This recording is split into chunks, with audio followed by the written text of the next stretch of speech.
Всем привет, с вами как всегда Эйвен, и я продолжаю снимать слабости мобов из мода Лед и Пламя. В прошлом видео я проверял огненного дракона, у которого было не так много слабостей. Кто не смотрел, посмотрите обязательно. А в этом видео я проверяю громового дракона. Драконы разные, и скорее всего будут разные слабости. Поэтому присаживайтесь поудобнее, ставьте лайк и приятного вам просмотра.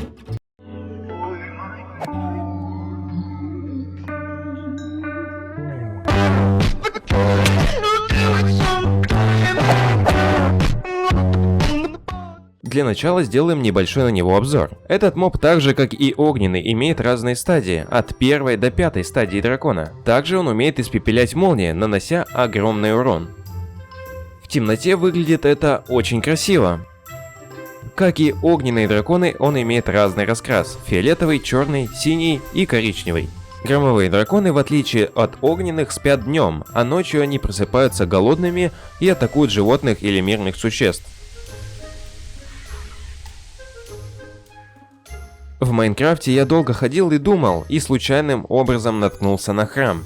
Мне стало любопытно, и я зашел в него.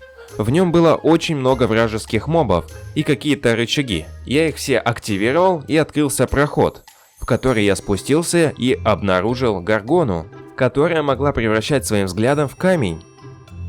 И кажется, я нашел еще одну слабость дракона. Я убил Гаргону, взял голову и побежал проверять ее на драконе. Я тыкал ему перед лицом этой головой, и с какого-то момента у меня получилось это сделать. Он полностью окаменел. Я все думал, это временный эффект, и рано или поздно он сможет выбраться, но нет. Поэтому я попытался его как-то ранить, но у меня ничего не получалось. Кроме последнего способа. Я видел перед собой каменного дракона, и поэтому взял по логике кирку, чтобы сломать камень. И у меня получилось разрушить дракона, но мы получаем из него лишь булыжник. Этот способ подойдет, если вам нужно обкрасть сокровище дракона.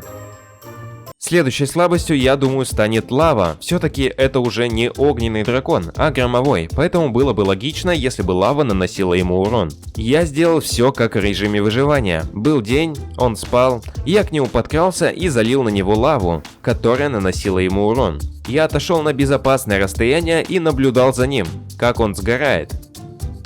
Через пару секунд он догорел, я подошел и залил лаву обратно в ведро, чтобы залутать дракона, дабы доказать, что этот способ хорош, так как дракона можно залутать без потери предметов. Также я решил попробовать такую же схему, как и в прошлом видео, убить дракона с помощью ямы. Я откопал себе яму и побежал агрить спящего дракона, но почему-то он меня не трогал. Я с ним играл в такие некие гляделки и победил его. Поэтому он улетел от меня подальше и лег спать. Я подумал, это какой-то баг, или же все-таки день его слабость? Я поставил 2 драконов, подошел к ним и начал их бить рукой, но ни один из драконов не пытался меня убить. Меня лишь попытались взять в зубы, но я сразу же выскользнул из них с помощью шифта. Я подумал, день их слабость, но и ночью они меня не атаковали. В общем, я ничего не понимал. Поэтому я решил заспавнить огненных драконов с громовыми, и им было по барабану на меня. Я стоял рядом с ними, и никто меня не трогал. Может быть, из вас кто-то знает, почему меня драконы перестали трогать? В общем, я свел все на какой-то баг и пересоздал новый мир, в котором было все хорошо, и меня могли атаковать драконы. В этом мире я заагрил дракона и побежал испытывать яму. И здесь она тоже хорошо работает против громовых драконов. 1, 2, 3 стадии. А вот начиная с 4 и 5 стадии, это уже не сработает, так как они могут вас ударить на большом расстоянии или сломать блоки. Под прошлым видео огненного дракона я прочитал все ваши комментарии, и один из вас посоветовал использовать флейту сирены. Эта флейта играет мелодию в течение 10 секунд, очаровывая моба, который не будет вас атаковать. Давайте проверим ее в действии. Я очаровал дракона флейтой и решил его по-быстрому заколоть мечом. Но когда я его ударил, чары сразу же развеялись, и он стал меня атаковать. Поэтому я решил попробовать по новой, только с лавой. Я очаровал дракона, залил под ноги ему лавы и сразу же отбежал. И он таким образом сгорел. В общем, флейту можно использовать по-разному, например, за 10 секунд успеть убежать от дракона, или его обокрасть, а еще можно сделать ему ловушку. Флейта однозначно его слабость, а мы идем дальше. Я поставил железного голема, и он не хотел нападать на дракона. Я подумал, может его загреть на себя? Тогда он нападет на него, но нет. Ему по-прежнему пофиг на нас. Големы, к сожалению, здесь бесполезны. Что с громовым драконом, что и с огненным. После драконов на поверхности я заглянул в подземелье, где драконы спавнятся 4 и 5 стадии. В моде Лед и Пламя мне присмотрелся один меч. Это призрачный меч, который при атаке запускает летающие клинки на большое расстояние.